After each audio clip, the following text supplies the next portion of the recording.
Hi students. आज हमने देखना है अपने क्या कहते हैं, हम देख रहे हैं summary and glossary of chapter 3 हमारा कंप्लीट हो गया। अब हम समरी एंड ग्लॉसरी देखेंगे। समरी मीन्स के जो समराइज़ करके हुआ है हमारे पास, जो हमने चैप्टर में पढ़ा है उसको समराइज़ किया हुआ है। और ग्लॉसरी का मतलब, अब समरी का मतलब है कि हमने जो पीछे पूरे फुल चैप्टर में हमने पढ़ा है उसको शॉर्ट फॉर्म में कि हमने क्या क्या पढ़ा है उसकी समरी, यानी कि समराइज़ करके छोटी छोटी फॉर्म में बता दिया हुआ है कि हमने क्या क्या पढ़ा है। फर्स्ट कह रहा है if A X is equal to Y then X is called logarithm of Y, यानी एक्स लॉगरिथम ऑफ वाई और Y anti logarithm of A. ठीक है, Y to the base A and is written as, यानी कि हम इस equation को X log of Y with base A भी लिख सकते हैं। वैसे तो वेयर हमारे पास ए जो है ग्रेटर देन ज़ीरो होना चाहिए था, ए इज इक्वल ज़ीरो के इक्वल, एक 1 के इक्वल नहीं होना चाहिए, और वाई जो है हमेशा ज़ीरो के बड़ा होना चाहिए। ये हमने पढ़ा है, ये सेम वही है। ये हमारे पास एक्सपोनेंशियल फॉर्म है इक्वेशन की, और ये हमारे पास लॉगरिथमिक फॉर्म है। अगर हमारे पास इफ लॉग ए वाई तो देन हमारे पास A X is equal to Y, ये हम इस तरह से भी कर सकते हैं। इसको हम यूँ भी लिख सकते हैं कि इफ़, यानी कि हमारे पास A X is equals to Y है, तो फिर हम ये भी लिख सकते हैं then X is equals to log of Y to the base A हो जाएगा। ठीक है, अगर हम कहते हैं if the base of the logarithm is taken as 10, अगर हम इसकी बेस जो है लॉगरिथम की 10 ले लें तो वो हमारे पास क्या हो जाता है, वो हो जाता है हमारे पास कॉमन लॉगरिथम। और अगर हम इसके क्या कहते हैं लॉगरिथम की बेस ई ले लें, यानी 2.71 है जो कि एक इरेशनल नंबर है बच्चे, तो वो क्या हो जाएगा नेचुरल लॉगरिथम, और हम उसको नेपेरियन लॉगरिथम भी कहते हैं। इसको ब्रिगेशियन लॉगरिथम कहते थे कॉमन लॉगरिथम को, और नेचुरल लॉगरिथम को क्या कहते हैं नेपेरियन लॉगरिथम भी कहते हैं। ठीक है, आगे से हमारे पास क्या आता है the integral part of com. अगर हमने कॉमन लॉगरिथम के ऊपर पूरा टॉपिक पढ़ा था कि हमने उसकी कैसे लॉगरिथम लेना था, यानी किसी भी नंबर का कॉमन लॉगरिथम कैसे लेना था, उसकी करैक्टरिस्टिक लेनी थी, उसका मंटीसा लेना था। ठीक है, अब यही कह रहा है the integral part. Integral part का मतलब होता है जो डेसिमल वाला पार्ट नहीं होता, यानी जो पॉइंट्स में नहीं होता। आपको पता है ना इंटीजर्स कौन से होते हैं, हमें पता है सेट ऑफ इंटीजर्स कौन से होते हैं, कि हमारे पास कोई भी -3, ये हमारे पास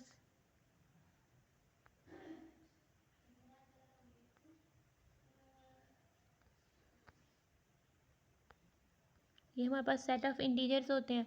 ठीक है, तो इंटीग्रल पार्ट क्या होता है, जो सेट ऑफ इंटीजर्स, यानी कि जिसमें कोई डेसिमल पार्ट ना है, वो इंटीजर से बिलोंग करता हो। The integral part of the common logarithm of a number is called the characteristic, और जो इसका इंटीग्रल पार्ट है जो पॉइंट्स वाला नहीं होता उसे हम कहते हैं करैक्टरिस्टिक, उसे हम क्या कहते हैं करैक्टरिस्टिक। और जो डेसिमल पार्ट है, यानी कि जो पॉइंट्स के बाद जिसकी वैल्यूज आती हैं, उसे हम कहते हैं मंटीसा।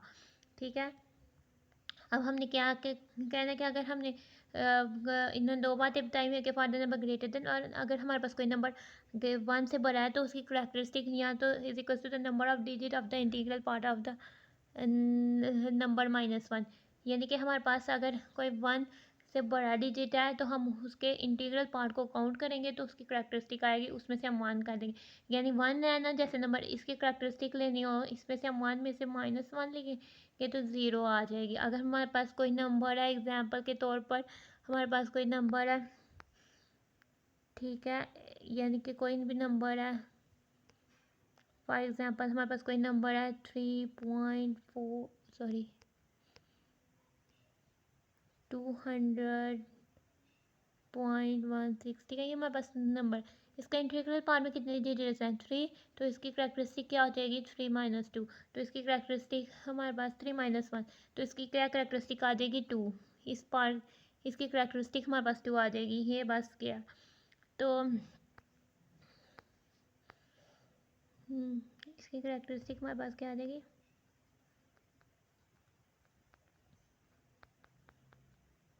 क्योंकि इसके इंटीग्रल पार्ट में 3 डिजिट्स हैं, 3 - 1 2। ठीक है, अगर हमारे पास कोई नंबर <<1 है तो उसकी करैक्टरिस्टिक भी, तो उसकी करैक्टरिस्टिक हमेशा -1 होगी। Is equal to the number of zeros immediately after the decimal points of the number +1, यानी कि उतने हो गए जो इसके जिसके number of zeros after decimal points हैं उसमें हम +1 करेंगे। जैसे एक नंबर है, हम इसको ले लेते हैं 0.0021, ठीक है, एक नंबर है लेट्स सपोज। ठीक है, इसकी करैक्टरिस्टिक क्या हो जाएगी, नंबर ऑफ जीरोज जितने आ जाते हैं उसमें +1 कर देना है, 2 ज़ीरोज़ आए हैं तो 1, इसकी करेक्टरिस्टिक क्या होगी 1 - 1, यानी हमारे माइनस में होगी, तो इसको हम 1 बार से लिखेंगे।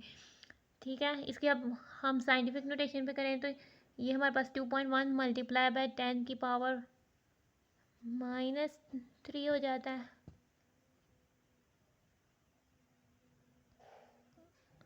ये हो जाता है, एक मिनट, ये हमारे पास नंबर ऑफ़ ज़ीरोज़ कितने आते हैं, तो हमने इसमें चेक करना है नंबर ऑफ़ ज़ीरोज़ कितने आते हैं। 1 2 आता है, 2 में हमने 1 ऐड करना है, यानी 2 में 1 ऐड करना है, जो आंसर आएगा वो माइनस में आएगा, ये हमें क्या है। तो फिर हमारे पास 3 बार हम उसको लिखेंगे, इसको इसकी करेक्टरिस्टिक हमारे पास 3 बार हो जाएगी, यानी जो जितने नंबर ऑफ़ ज़ीरोज़ आ रहे हैं उनको प्लस करके आंसर हमारा माइनस में आएगा। ठीक है, ये बात इसने कही हुई है। ठीक है, when the number is less than 1, अगर कोई नंबर लेस देन 1 है the characteristics is always written as.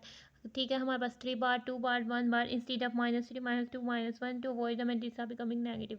तो हमने हमेशा इस तरह से लिखा जाएगा, और ये नहीं लिखेंगे क्योंकि -3 पॉइंट समथिंग का मतलब होता है कि माइनस वो भी नेगेटिव है और -2 पॉइंट में वो भी नेगेटिव है। हमने मेंटिसा को हमेशा पॉजिटिव रखना है। अवॉइड का मतलब होता है कि उससे बचना है कि मेंटिसा नेगेटिव हो जाए, उससे बचना है। ठीक है, यानी मेंटिसा को हमेशा पॉजिटिव ही होता है।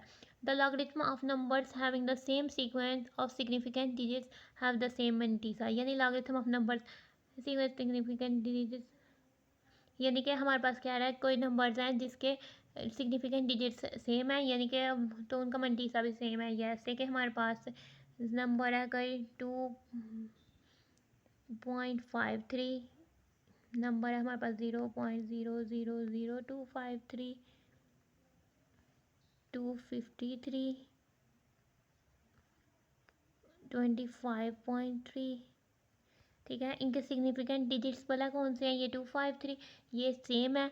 सो इनका हमारे पास इन सब वैल्यूज़ का मेंटिसा सेम होगा, करेक्टरिस्टिक चेंज होगी जिसकी वजह से हमारा लॉगरिथम चेंज आएगा, लेकिन इनका मेंटिसा सेम होगा।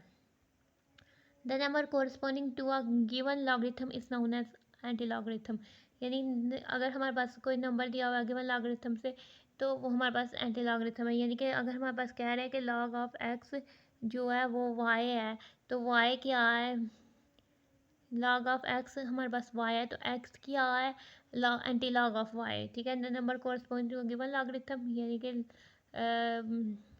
यानी लॉगरिथम के कोरस्पॉन्डिंग ये नंबर एक्स है, तो वो क्या है, एंटी लॉग ऑफ वाई। ये हमें पास कर है 10। अगर log of natural log of हम 10 लें तो वो हमारे पास 2.3026 आएगा, और अगर हम कॉमन लॉग ऑफ ई लें तो वो हमारे पास 0.4343 आएगा। इसको हम इस तरह से भी कर सकते हैं, यानी हमने इसका वाला क्या लेना बच्चे, हमने इसको कैसे फाइंड किया लॉग ई 10, ये हमने इसको किया लॉग विद बेस, ये हमने इसको रेसिप्रोकल में कर दिया 1 ऑफ लॉग, तो इसका हो जाएगा वैल्यू 1/0.4343। हम इसको सॉल्व करेंगे तो हमारे पास आ जाएगी वैल्यू 2.3026, तो फिर हमारे पास ये आ जाएगी वैल्यू 2.026। इस तरह से हमने इसकी वैल्यू को फाइंड किया है। ठीक है, नेचुरल लॉग ऑफ 10 को इस तरह से किया है, यानी 1 रेसिप्रोकल में ले गए तो हमारे पास बेस और इसका इंडेक्स चेंज हो जाएगा, फिर हमने इससे। और हमने ये लॉज ऑफ लॉगरिथम पढ़े थे कि अगर logarithm of product of any two numbers to the base A, तो वो logarithm of 1 number to the base A plus logarithm of second number to the base A होगा। Logarithm quotient of any two numbers, logarithm of the quotient of two any two number to the base A is equal to होगा logarithm of first number to the base A negative logarithm of second number to जो denominator to the base है। ठीक है, logarithm of m to the nth power to the base है is equal to the n, यानी n first में आ जाएगा हमारे पास logarithm of m to the base है। अगर हमारे पास logarithm of n to the base है और हमने कोई इंट्रोड्यूस बेस भी की है, तो इसका मतलब है कि हमें अगली दफ़ा उससे मल्टीप्लाई करना log with the same base, और हमने उसका लॉगरिथम से मल्टीप्लाई करना है। तो ये हमने 4 लॉज ऑफ लॉगरिथम यानी रूल्स ऑफ लॉगरिथम भी कह सकते हैं, प्रॉपर्टीज ऑफ लॉगरिथम भी पढ़ी है। अब हम जाते हैं अपने चैप्टर नंबर 3 की ग्लोसरी पर। आपको पीछे पेज नंबर 287 पर कुछ ग्लोसरी पर कुछ डेफिनेशंस दी हुई हैं जो इस चैप्टर की इंपॉर्टेंट है, जो आप अपने बोर्ड पॉइंट ऑफ व्यू से प्रिपेयर कर लेंगे। ठीक है, हमारे पास ये लॉगरिथम के चैप्टर के जो स्टार्ट होती हैं ये साइंटिफिक नोटेशन से स्टार्ट होती हैं। हमने एक्सरसाइज 3.1 में पढ़ी थी साइंटिफिक नोटेशन। वो क्या होती है, a number is written in the form, यानी कि a multiply by 10 by n, where a जो है 1 से 10 के दरमियान हो, यानी कि वो सिंगल डिजिट नंबर हो, and n is an integer, और n कोई इंटीजर हो, यानी कि कोई डेसिमल पार्ट ना हो। ठीक है, इसका द साइंटिफिक नोटेशन, यानी तो फिर हम ये कहते हैं कि ये एक साइंटिफिक नोटेशन है, यानी कोई भी नंबर्स को इस तरीके से रिप्रेजेंट करना, यानी मल्टीप्लाई 10 की वो कोई इंटीजर हो, और ए जो हमारे पास है 1 से 9 के बीच कोई नंबर हो, तो ये हम कहते हैं, वो हमारे पास क्या आता है, साइंटिफिक नोटेशन। आगे से हमारे पास क्या कह रहा है, लॉगरिथम ऑफ अ नंबर, यानी हम किसी भी नंबर का लॉग कैसे लेते हैं, यानी एक ये एक्स वाई ये हमारे पास एक्सपोनेंशियल फॉर्म इक्वेशन है, हम देन एक्स इज कॉल्ड, तो हम कहते हैं एक्स जो है वो logarithm of Y with to the base A है, और इसको हम इस तरह से भी लिख सकते हैं एक्स, तो जबकि ए जो है वो ज़ीरो के इक्वल नहीं होना चाहिए, यानी ज़ीरो से पॉजिटिव होना चाहिए, ज़ीरो से बड़ा होना चाहिए, 1 नहीं होना चाहिए, और वो वाई भी हमारे पास, हम जो इस अभी अपने डिस्कस पा रहे हैं वो वाई ग्रेटर देन ज़ीरो पर पढ़ रहे हैं, अपना लॉगरिथम लेना है क्लास 9 पर। ठीक है, आगे से हम पढ़ रहे हैं, हमने कहा कॉमन लॉगरिथम या ब्रिकेशियन लॉगरिथम किसे कहते हैं। ठीक है, वो लॉगरिथम जिसको हम जिसकी बेस 10 हो उसको हम कॉमन लॉगरिथम या ब्रिकेशियन लॉगरिथम कहते हैं। नेचुरल लॉगरिथम या नेपियर लॉगरिथम किसे कहते हैं, नेपियर लॉगरिथम, अगर हम वो लॉगरिथम जिसकी बेस ई हो हम उसे नेचुरल लॉगरिथम या नेपियर लॉगरिथम कहते हैं। ठीक है, हमने कॉमन लॉगरिथम में पढ़ना शुरू किया था, हमने कॉमन लॉगरिथम लेने का तरीका सीखा है, तो उसमें हमने करैक्टरिस्टिक और मंटीसा सीखा है। करैक्टरिस्टिक क्या है, जो इंटीग्रल पार्ट ऑफ लॉगरिथम होता है वो हमारे पास उसकी करैक्टरिस्टिक होती है, और हम अगर हम ये मंटीसा लेना है तो हमारे पास जो डेसिमल पार्ट आएगा, यानी नंबर का इंटीग्रल पार्ट हम करैक्टरिस्टिक लेंगे, और जो डेसिमल पार्ट आएगा वो हमारे पास लॉगरिथम ऑफ नंबर जो होगा वो हमेशा पॉजिटिव होगा, और वो मंटीसा होगा। करैक्टरिस्टिक क्या होगा, the integral part of logarithm of number, और मंटीसा क्या होगा, the decimal part of logarithm of number. यानी लेट्स सपोज कि हमारे पास है मतलब लॉग हमने लिया है, लॉग ऑफ 2 लिया है, तो वो आया 0.3010। ठीक है, तो हमारे पास इसकी करैक्टरिस्टिक क्या होगी, 0, और इसकी मिंटीसा क्या हो जाएगा, 0.3010। ठीक है, जो इंटीग्रल पार्ट है वो ये, यानी कोई इंटीग्रल पार्ट नहीं है इसमें, तो ये 0, और इसका मिंटीसा 0.3010 हो जाएगा। इसी तरह अगर हम समझे लॉग ऑफ 0.2 लेते हैं, तो हमारे पास वो हमारे पास आ जाता है, हमारे पास 0. यानी 1, तो इसकी करैक्टरिस्टिक क्या हो जाएगी, 1 बार, यानी कि -1। ठीक है, और मंटीसा क्या हो जाएगा, 0.3010। ये हमारे पास इस तरह, इसी के साथ ये होता है हमारे पास chapter 3 and stay blessed. Thanks for watching.